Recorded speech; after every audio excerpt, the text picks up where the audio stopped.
Thanksgiving chez ma mère avait toujours suivi le même scénario tacite. La table était dressée à la perfection, argenterie polie, serviettes en tissu pliées en triangle, bougies vacillant comme si nous étions sur le point de tourner une publicité. La dinde sentait toujours incroyablement bon. Tout comme les brioches à la cannelle, les patates douces, la tarte. En surface, tout n'était que chaleur et tradition, mais en dessous, c'était un théâtre, et mon frère Brad en était toujours la vedette. Il était assis en bout de table, comme chaque année, penché en arrière avec cette confiance décontractée et naturelle qui donnait l'impression que sa place était là. Brad n'avait pas besoin de faire d'efforts. Il n'en avait jamais eu besoin. Les gens lui faisaient de la place sans qu'on le leur demande. Et ma mère, Diane, eh bien, elle s'assurait que les projecteurs restent braqués sur lui. Sa voix s'illuminait chaque fois qu'elle prononçait son nom. Ces histoires semblaient toujours revenir à un exploit de Brad, il avait acheté une voiture, obtenu une promotion, signé pour une maison. À la façon dont elle parlait de lui, on aurait dit qu'il avait guéri le cancer. Et moi? J'étais Nathalie, la discrète, celle qui aidait à débarrasser les assiettes, celle à qui personne ne posait jamais de vraies questions. Cela commençait toujours de la même manière. Une fois les assiettes remplies et les banalités échangées, Diane se penchait en avant avec cette lueur familière dans les yeux, celle qui signalait qu'elle avait une annonce à faire, une performance à commencer. Elle levait son verre de vin comme une baguette de chef d'orchestre, prête à diriger l'admiration de la salle. Alors, dit-elle en étirant le mot comme une réplique de théâtre, Brad vient de signer pour la plus belle des maisons. 4 chambres, une cuisine rénovée.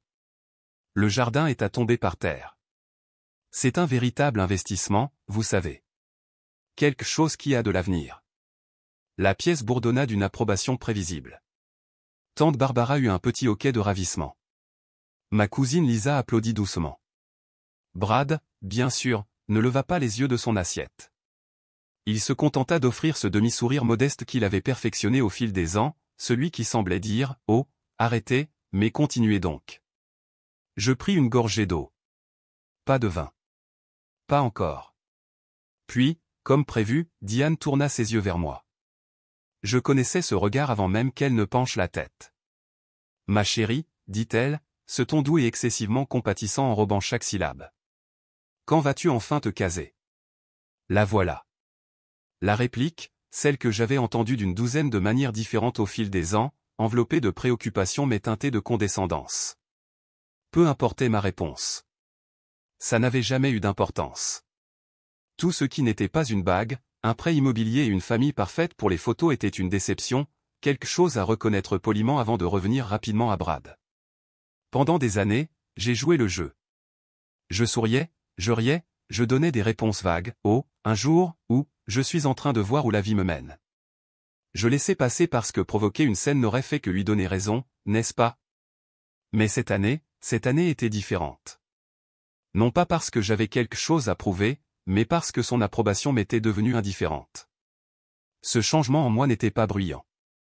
Il était silencieux, subtil, comme la façon dont on réalise un matin qu'on a cessé de regretter quelqu'un qui n'a jamais vraiment été là pour nous en premier lieu. Alors, j'ai levé les yeux de mon assiette et j'ai croisé son regard, calme et stable, et j'ai souri, mais ce n'était pas le genre de sourire auquel elle s'attendait. J'ai laissé le silence s'étirer, s'installer dans la pièce comme un lambrouillard. La question de Diane flottait encore dans l'air, délicate mais lourde, attendant que je réponde comme je l'avais toujours fait, avec un sourire poli, une dérobade douce, un signe de tête à leur version de ce à quoi ressemblait une vraie vie. Mais cette fois, j'en avais fini avec ça. J'ai attrapé mon verre de vin, calmement et délibérément, le laissant reposer une seconde dans ma main avant de prendre une gorgée mesurée. C'était juste assez long pour que Brad s'agite sur sa chaise. Juste assez long pour que Diane jette un coup d'œil vers lui, s'attendant à une blague à mes dépens. Juste assez long pour que tout le monde réalise que je n'allais pas arrondir les angles. J'ai reposé mon verre doucement. Puis j'ai regardé ma mère droit dans les yeux et j'ai souri. Pas le genre de sourire qui demande la permission, mais celui qui force les gens à se redresser. Oh, dis-je d'une voix égale. Je l'ai déjà fait. Diane cligna des yeux. Fais quoi? Me caser, dis-je en souriant toujours. Je n'ai simplement invité personne qui doute de moi. Sa fourchette heurta l'assiette avec un cliquetis sec qui résonna plus fort qu'il n'aurait dû. Personne ne parla. Ni tante Barbe, ni Lisa, ni même Brad. Ils me regardaient tous comme si je venais de dire quelque chose d'indécent ou d'impossible. La bouche de Diane s'entr'ouvrit légèrement, ses yeux écarquillés de confusion, comme si l'idée même que j'ai une vie en dehors de ce qu'elle savait n'était pas seulement étrange, mais offensante. Je n'ai pas détourné le regard. Je l'ai laissé encaisser, avec toutes les suppositions qui venaient de se briser comme du verre fin, avec le message silencieux derrière mes mots, tu ne m'as jamais vu. Tu n'as jamais demandé, et je n'ai pas besoin de toi.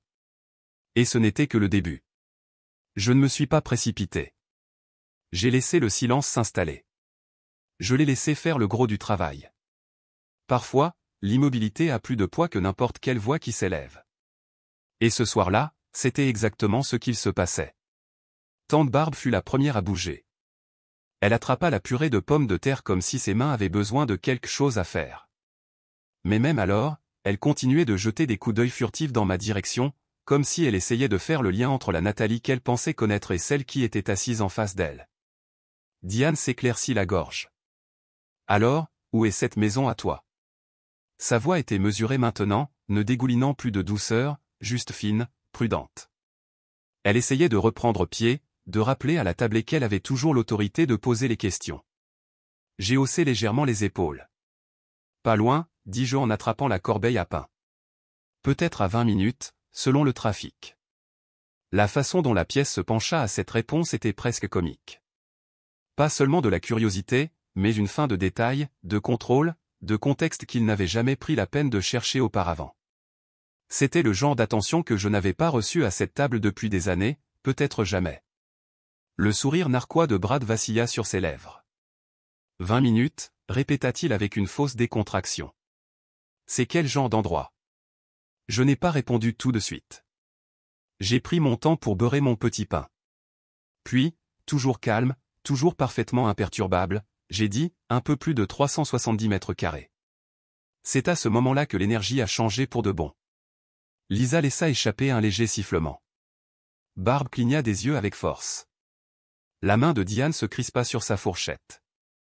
Même Brad se pencha légèrement en arrière, sa mâchoire se tendant alors qu'il assimilait le nombre. Ce n'était pas une vantardise. Je ne l'ai pas dit comme si c'était impressionnant. Je l'ai dit comme si c'était ordinaire, comme un simple fait. Et c'est cela, plus que le nombre lui-même, qui les a déstabilisés. Diane força un sourire. Eh bien, ça semble grand, dit-elle. Mais ne penses-tu pas que c'est un peu trop pour quelqu'un de seul? La voilà. La subtile tentative de me rabaisser, l'instinct de recadrer la situation, de me rappeler que le succès, s'il n'est pas partagé selon leurs termes, ne comptait pas vraiment. Je l'ai regardé et j'ai hoché la tête lentement, avec aisance. Peut-être, dis-je, mais je l'ai payé comptant. Donc, ce n'est pas vraiment un fardeau. Son visage se crispa. La main de Brad se resserra sur son verre. Et d'un seul coup, l'histoire qu'ils s'étaient tous racontée à mon sujet commença à leur glisser entre les doigts. Diane essaya de garder son sang-froid, mais je pouvais voir les petits signes de tension, la raideur de ses épaules, la façon dont ses doigts s'enroulaient autour de sa fourchette comme si elle risquait de s'envoler si elle ne l'ancrait pas. La pause, à peine une seconde, avant qu'elle ne retrouve sa voix. « Depuis combien de temps l'as-tu » demanda-t-elle. Il y avait quelque chose sous son ton maintenant. Pas seulement de la curiosité, quelque chose de plus cassant, un peu trop poli, comme quelqu'un essayant de ne pas montrer à quel point il se sentait dépassé dans une conversation qu'il pensait mener. Presque un an, dis-je. C'en était fait. Ses yeux se tournèrent vers Brad. Son sourire narquois vacilla juste assez pour laisser voir la fissure. Il la dissimula avec une gorgée de vin, mais sa prise sur le verre était rigide. Une année entière, et il n'en avait rien su. Pas de pendaison de crémaillère, pas de photos, pas de traces sur les réseaux sociaux, rien. J'avais construit quelque chose d'entièrement à moi, et il l'avait manqué parce qu'il n'avait jamais pensé à demander. Diane essaya de nouveau. Pourquoi ne nous l'as-tu pas dit? Sa voix n'était pas tranchante cette fois. Elle était plus douce, mais pas chaleureuse, blessée. Et ça, c'était nouveau. Je penchai légèrement la tête, comme si j'avais besoin d'un moment pour réfléchir. Ce n'était pas le cas. Je suppose que l'occasion ne s'est jamais présentée, dis-je. Je laissai les mots s'installer.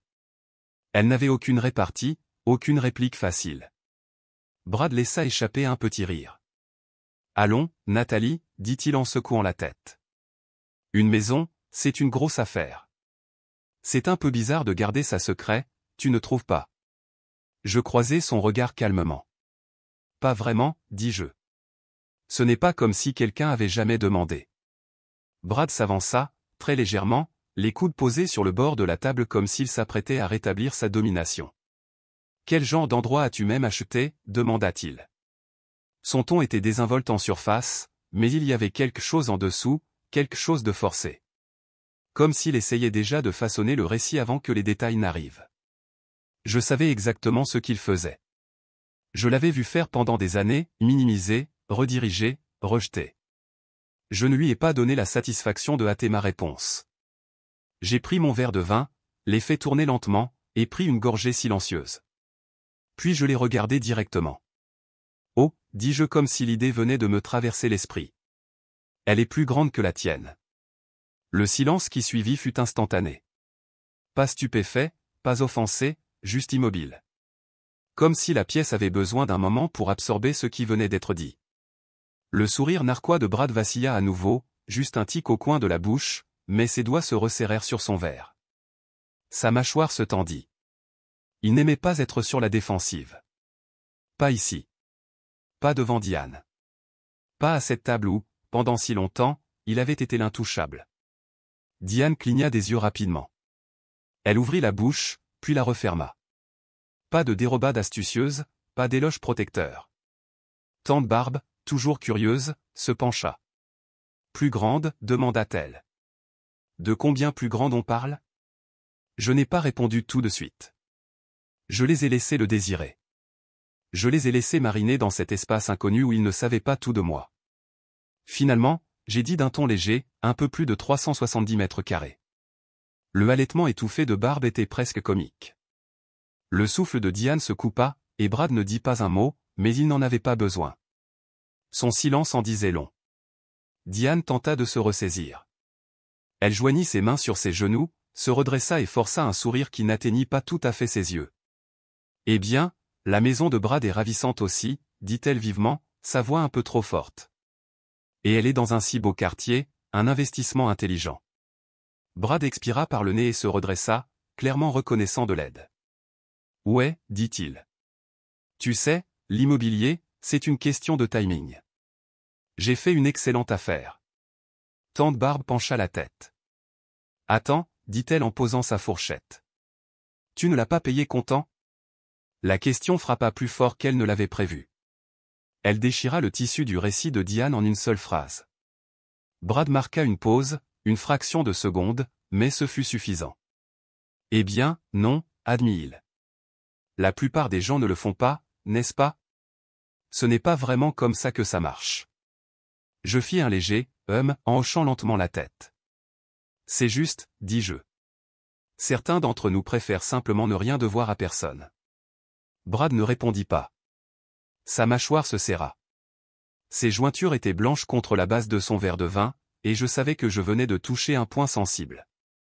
Pour la première fois, le garçon en or ne semblait plus si doré.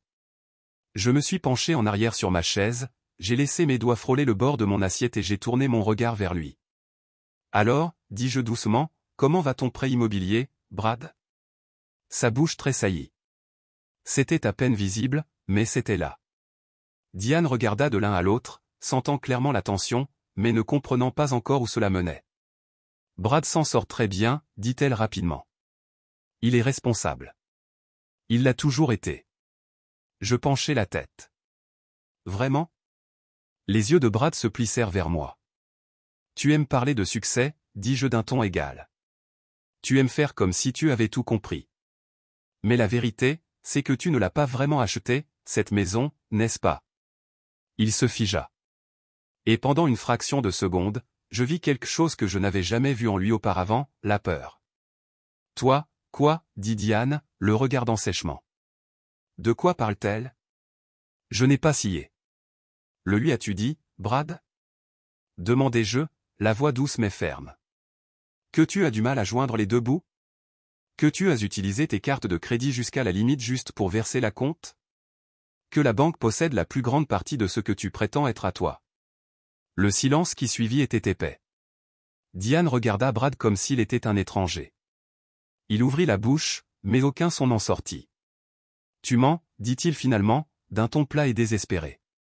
Tu ne sais pas de quoi tu parles. Je me penchai en avant, posant légèrement mes coudes sur la table.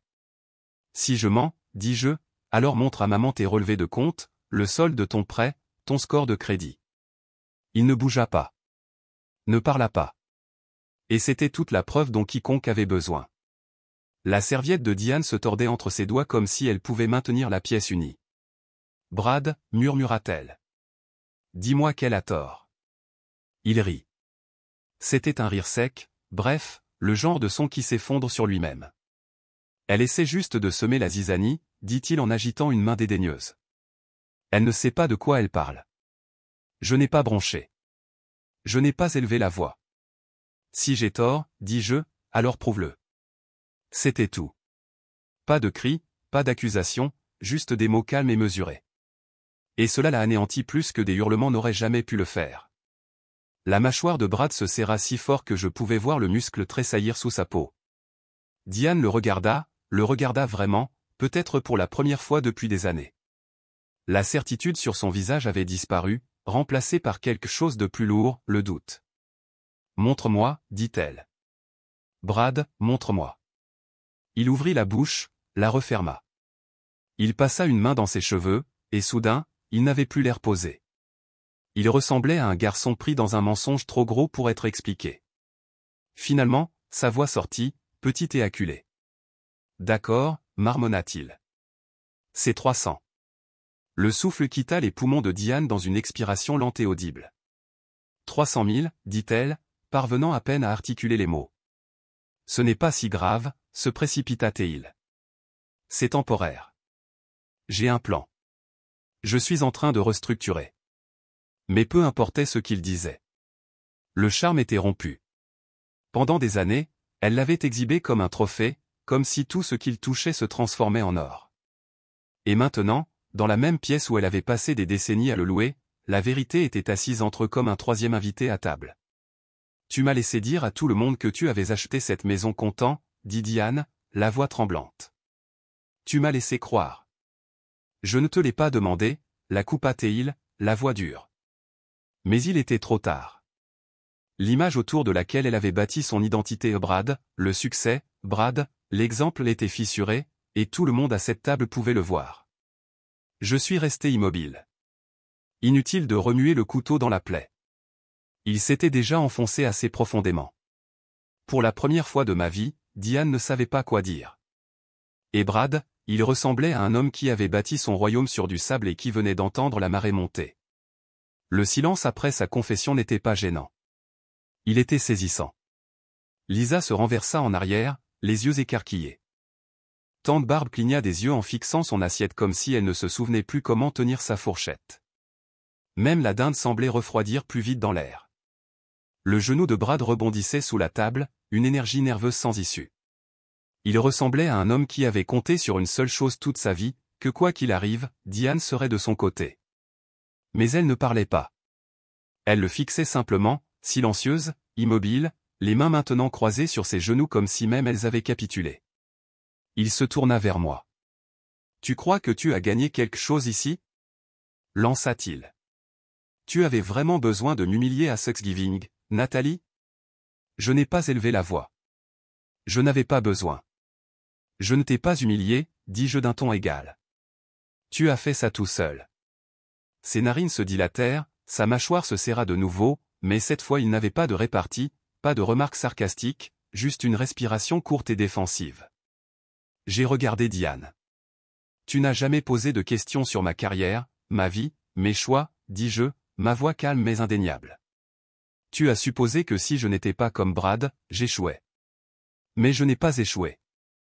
J'ai juste cessé de rendre des comptes à un système qui ne m'a jamais incluse. Ses lèvres s'entr'ouvrirent légèrement, une protestation peut-être, mais aucun mot ne sortit. Pendant longtemps, je m'étais dit que son favoritisme n'avait pas d'importance, que j'étais au-dessus de ça. Mais maintenant, en voyant son visage changer sous le poids de la réalité, j'ai réalisé autre chose. Je n'avais jamais eu besoin de sa fierté. J'avais seulement eu besoin de son honnêteté, et celle-ci, enfin, commençait à se montrer. Brad se leva brusquement, sa chaise raclant durement le sol. « J'en ai marre », marmonna-t-il. « Je n'ai pas besoin de rester ici à me faire juger. »« C'est drôle, » dis-je en pliant ma serviette. « C'est ce que je fais depuis des années. » Il ne répondit pas. Il s'est juste éloigné. Le bruit de ses pas s'éloignant dans le couloir était la chose la plus forte dans la maison. Quand la porte d'entrée s'est refermée derrière lui, Diane n'avait toujours pas bougé, mais quelque chose dans la pièce avait changé. Et cette fois, le changement n'était pas temporaire. Il était durable. Je n'ai pas parlé tout de suite. J'ai laissé le silence respirer. Diane était assise, immobile, ses doigts étroitement lacés sur ses genoux. Ses yeux n'avaient pas quitté l'embrasure de la porte où Brad avait disparu, mais son expression, elle, avait changé. Plus fière, plus assurée, juste perdue. Pour une fois, la personne restée dans la pièce avec elle n'était pas celle qui avait besoin de s'expliquer. C'était elle. « Tu as toujours supposé que j'étais à la traîne, dis-je doucement.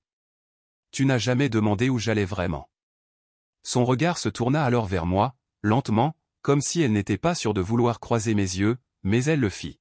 « Penses-tu vraiment que je ne me suis jamais soucié de toi ?» demanda-t-elle. Et il y avait quelque chose de plus doux dans sa voix, de fin, presque élimé.